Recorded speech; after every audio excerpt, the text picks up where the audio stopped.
Hello बच्चों, तो कैसे हैं आप लोग। Welcome to Alex international online tutorial. आइए आज बात करेंगे क्लास 10 की गणित की पुस्तक की अर्थमेटिक प्रोग्रेशन। तो बच्चों, अर्थमेटिक प्रोग्रेशन में हम क्या देखेंगे,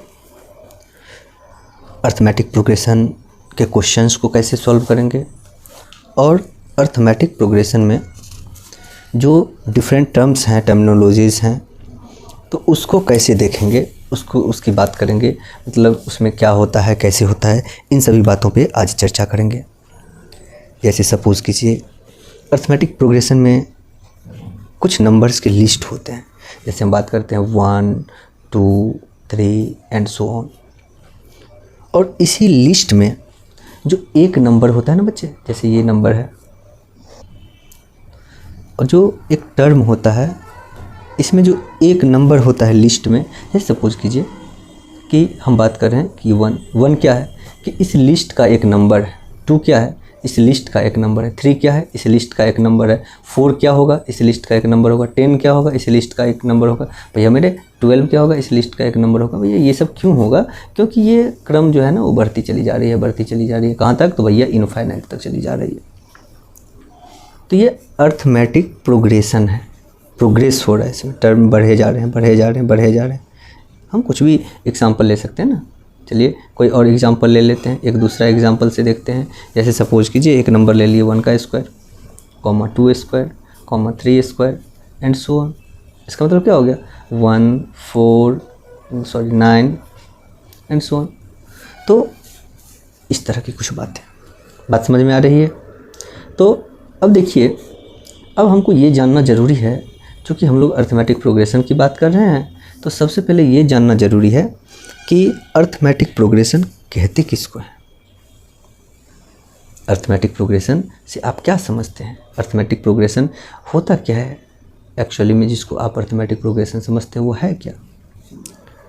तो अर्थमेटिक प्रोग्रेशन में संख्याओं का एक सीरीज होता है और किसी पार्टिकुलर टर्म से, किसी खास टर्म से, किसी पार्टिकुलर डिफरेंस से, किसी पार्टिकुलर नंबर से वो संख्या या तो बढ़ती जाती है या तो घटती जाती है। बात समझ में आ रही है ना? तो हम बोलेंगे कि such list of number is arithmetic progression. इसी को शॉर्ट फॉर्म में हम लोग एपी भी बोलते हैं। आपने कहीं देखा होगा, बेशक देखा होगा। तो इसी को क्या कहते हैं? इसी को एपी भी कहते हैं। इसी को क्या कहेंगे? इसी को एपी कहेंगे। बात को समझिए, यही है arithmetic progression. So an arithmetic progression is a list of numbers.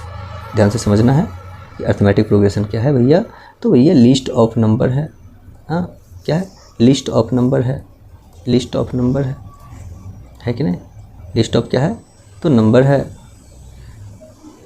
हाँ, list of numbers. Arithmetic progression is a list of numbers in which each term is obtained by adding a fixed number to the preceding term except the first term. बात समझे कि जैसे मान के चलिए कि कोई भी दो नंबर में एक कॉमन डिफरेंस होगा और वो फिक्स होगा। हाँ, एक और बात है कि ये जो कॉमन डिफरेंस होगा ना बच्चे, ये जो कॉमन डिफरेंस होगा ये 0 भी हो सकता है, ये नेगेटिव नंबर भी हो सकता है और ये पॉजिटिव नंबर भी हो सकता है। ये बात बहुत आवश्यक है समझने के लिए, ये बात बहुत इंपॉर्टेंट है। बात समझ रहे हैं? तो हम इसको कैसे लिखेंगे? हम इसको लिखेंगे कि an arithmetic progression, an arithmetic progression, an arithmetic progression is a list of number, is a list of numbers, okay, in which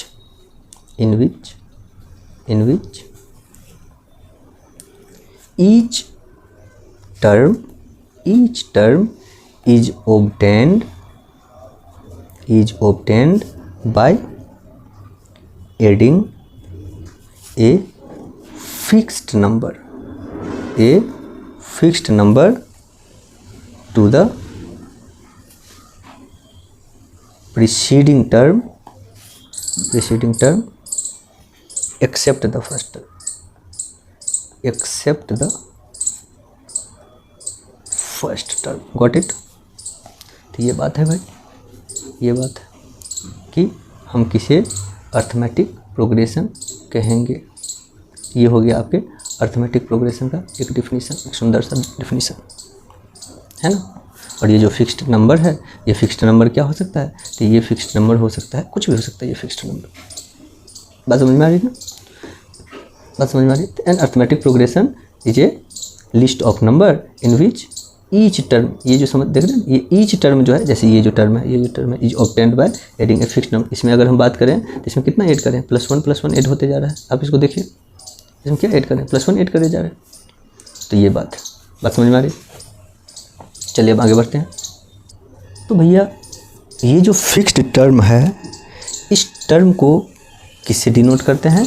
इस टर्म को डी से डिनोट करते हैं। ये जो हमारा फिक्स टर्म है, इसको किससे डिनोट करते हैं? तो इसको हम डी से डिनोट करते हैं। और इसको बोलते क्या है? इसको बोलते हैं कॉमन डिफरेंस। इसको बोलते हैं कॉमन डिफरेंस। बात समझ में आ रही है ना? इसको बोलेंगे कॉमन डिफरेंस। और ये कॉमन डिफरेंस कैलकुलेट कैसे करेंगे? तो इस कॉमन डिफरेंस को कैलकुलेट करने का एक आसान सा तरीका है। क्या तरीका है? A2 minus A1। मतलब जो नेक्स्ट टर्म है उसमें से हम पहले वाले टर्म को माइनस कर देते हैं। जैसे हम अगर इसका उदाहरण लेते हैं तो इस केस के लिए 2 माइनस 1 कितना हो जाएगा? 1। या 3 माइनस 2 तो कितना हो जाएगा? 1। बात समझिए, ये बात हो गई। कोई दिक्कत है? तो ये बात हो गई। अब हम चलते हैं इसके आगे की पटकथा पर।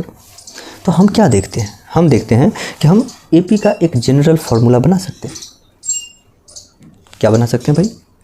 तो हम देख रहे हैं कि इसका एक जनरल फार्मूला बन सकता है। और ये फार्मूला क्या हो सकता है? तो ये फार्मूला हो सकता है कि A प्लस D। ध्यान से समझिए, A plus D, A plus D। बात समझिए, sorry, A plus D, A plus 2D, A plus 3D and so on. एक जनरल फार्मूला है जहाँ पर D क्या है बच्चे? तो D है कॉमन डिफरेंस। D क्या है? Common difference. कैसे निकालते हैं? तो A2 माइनस A1। कोई दिक्कत है? इतनी बातें समझ में आ रही है? इतनी बातें समझ में आ रही है? ओके। अब हम देखेंगे कि इसी अर्थमेटिक प्रोग्रेशन में या तो फाइनाइट टर्म होंगे या तो इनफाइनाइट टर्म होंगे। बात समझ में आ रही है ना? तो अगर टर्म इनफाइनाइट होंगे तो उसको हम बोलेंगे इनफाइनाइट अर्थमेटिक प्रोग्रेशन। लेकिन अगर टर्म फाइनाइट होंगे तो उसको क्या बोलेंगे? Finite arithmetic progression. समझे? एक बात और, ये जो कॉमन डिफरेंस है इसको एक जनरलाइज फॉर्म में भी लिखा जा सकता है। अगर हम फर्स्ट टर्म को n बोल दिए, मान के चलिए फर्स्ट टर्म को हमने क्या बोल दिया? n बोल दिया। या सपोज कीजिए कि हम सेकेंड टर्म को n बोल दिए, है ना? तो अगर सेकेंड टर्म को हम n बोल दिए तो फर्स्ट टर्म क्या हो जाएगा? n से एक कम वाला टर्म हो जाएगा ना, मतलब ये n माइनस 1 वाला टर्म हो जाएगा। जैसे मान के चलिए हम ना 5वां टर्म है हमारा जिसको हम n बोल दिए, तो चौथा टर्म क्या हो जाएगा? भैया ये n माइनस 1 ही तो है, अर्थात ये 5 में से एक कम ही तो है, ये 4 है। तो एक यहाँ से जनरलाइज फार्मूला भी हम बना सकते हैं। यहाँ से एक जनरलाइज फार्मूला बन जाएगा। क्या जनरलाइज फार्मूला बन जाएगा? तो यहाँ से एक फार्मूला बन जाएगा कि भैया D is equal to common difference is equal to AN minus AN minus 1, कि जो nth टर्म है ना उसमें से उससे एक कम वाले टर्म को जब हम माइनस करेंगे तो हमको D मिलेगा। तो अगर आपको D चाहिए तो आपको ये फार्मूला यूज़ करना चाहिए। धीरे धीरे हम देखते जा रहे हैं कि किस प्रकार से AP में टर्म्स होते हैं, किस प्रकार से AP में हम फार्मूला यूज़ करते हैं। बात समझ रहे हैं ना? ये हम धीरे धीरे देख रहे हैं और उम्मीद करते हैं कि आप लोग समझ भी रहे होइएगा। और जो लोग नहीं समझ रहे हैं तो वो लोग एक बार पुनः वीडियो को देखें और ध्यान से देखें। बात समझ में आ रही है कि नहीं? अब देखिए, अब एक उदाहरण से समझते हैं, है ना? अब एक उदाहरण से समझते हैं। उदाहरण क्या है कि A का वैल्यू ले लेते हैं। सपोज कीजिए कि A का वैल्यू यहाँ पे हम क्या ले लिए? तो A का वैल्यू आप अपने मन से कुछ भी ले लीजिए। जैसे सपोज कीजिए कि हम ए का वैल्यू ले लेते हैं, ए का वैल्यू क्या ले लेते हैं, तो ए का वैल्यू ले लेते हैं, ए का वैल्यू ले लेते हैं -7, ए का वैल्यू ले लेते हैं -7, ध्यान से समझना है बच्चे, है ना। और डी का वैल्यू ले लेते हैं -2, डी का वैल्यू कितना ले लेते हैं, -2।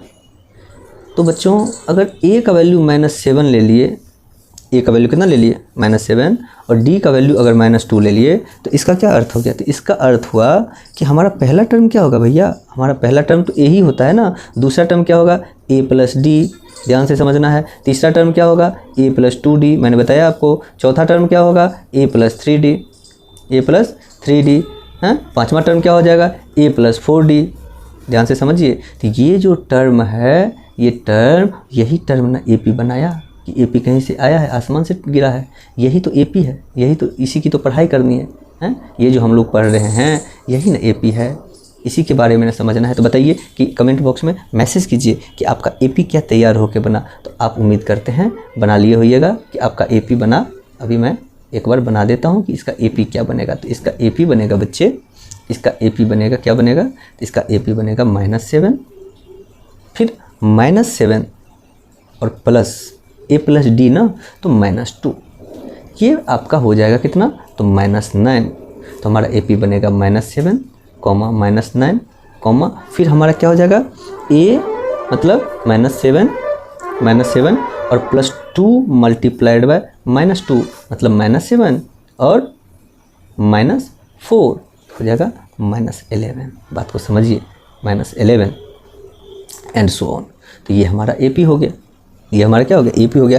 इस प्रकार हम क्या देखते हैं, इस प्रकार हम ये देखते हैं कि अगर हमारे पास में A का वैल्यू अवेलेबल है, अगर हमारे पास में A का वैल्यू अवेलेबल है, तो हम किस प्रकार से क्या कर सकते हैं, हाँ, तो हम किस प्रकार से जो सीरीज़ निकालते हैं, हम किस प्रकार से सीरीज निकालते हैं, ये चीज़ समझिए, बात समझिए, हम किस प्रकार से सीरीज निकालते हैं। कोई दिक्कत है, बात समझ रहे हैं। अब इससे आगे बढ़ें, अब इससे आगे चलते हैं। ओके, अभी आपने देखा कि कैसे हम A और D के मदद से सीरीज़ निकालते हैं, और आपने यह भी देखा कि हमारे पास D का एक फार्मूला पहले से लिखा भी हुआ है। लेकिन अब हम क्या देखेंगे, अब हम ये देखेंगे कि D का एक नया फार्मूला देखते हैं। इसी को क्या हम ऐसे नहीं लिख सकते हैं बच्चे, इसी को क्या हम ऐसे नहीं लिख सकते हैं कि D = A k + 1 और -AK, बिल्कुल लिख सकते हैं, बिल्कुल लिख सकते हैं बच्चे, इसको बिल्कुल लिख सकते हैं। क्यों नहीं लिख सकते हैं बताइए, बिल्कुल लिख सकते हैं, हैं, क्यों नहीं लिख सकते हैं बताइए, बिल्कुल लिख सकते हैं।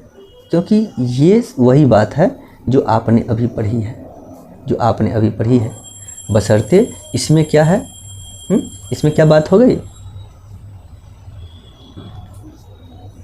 तो इसमें क्या बात हो गई, तो इसमें जो हमारा पहला टर्म है, हम वो क्या बोलते हैं, पहले वाले टर्म को क्या ले लेते हैं, AK ले लेते हैं, है ना, और नेक्स्ट वाले टर्म को k + 1 ले लेते हैं। बस इसी का रिवर्स कर दिए हैं, ऐसा कुछ इसमें कुछ ऐसी बात नहीं है जो आपके लिए बिल्कुल नई है। तो अगर आप कक्षा 10 में पढ़ते हैं तो उम्मीद करेंगे कि आपसे जो एक्सरसाइज 1 के जो सवाल हैं वो बन जाए।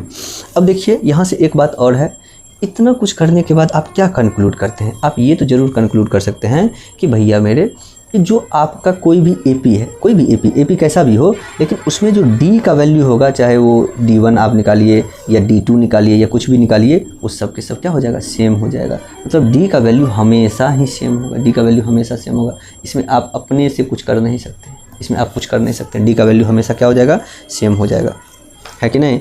आप देख सकते हैं अगर यहाँ पे -9 में से -7 को सब्ट्रैक्ट करें या -11 में से -9 को सब्ट्रैक्ट करें, तो वैल्यू आपका बराबर ही आने वाला है। कोई दिक्कत है, हाँ, तो इतनी बात समझ में आ गई। तो आज के लिए बस इतना ही। अब हम नेक्स्ट लेक्चर में हम ये देखेंगे कि AP में nth टर्म कैसे निकालते हैं, हाँ, कि nth टर्म कैसे निकालते हैं, क्या nth टर्म का कोई फार्मूला है, तो आपको मैं बता दूं, आज मैं बताते चलता हूं कि nth टर्म का क्या फार्मूला है। तो nth टर्म का जी हाँ फार्मूला है, और वो फार्मूला है कि अगर आपको an निकालना है तो an इज इक्वल टू होता है a plus n-1 into D. बात समझे? तो ये बात है। तो nth टर्म निकालना सीखेंगे, और क्या सीखेंगे? और क्या सीखेंगे? तो और इसमें देखेंगे, एक तो nth टर्म निकालना सीख लेंगे। हाँ, दूसरी बात क्या देखेंगे? तो दूसरी बात देखेंगे कि लास्ट टर्म का क्या कंसेप्ट है। हाँ, लास्ट टर्म बच्चे डरना नहीं है। लास्ट टर्म क्या होता है? एक्चुअली जो फाइनाइट अर्थमेटिक प्रोग्रेशन होता है ना, इसमें फाइनाइट नंबर्स होते हैं, फाइनाइट टर्म्स होते हैं, तो उसमें एक लास्ट टर्म होता है। तो लास्ट टर्म का भी फार्मूला होता है। उसके बाद हम देखेंगे कि sum of first n term of AP क्या होता है। तो फिर सम का कुछ फार्मूला हो जाएगा, है कि नहीं? और सम का क्या फार्मूला हो जाएगा?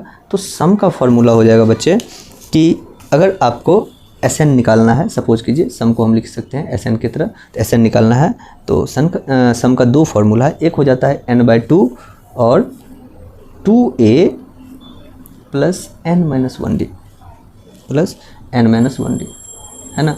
एक ये फार्मूला।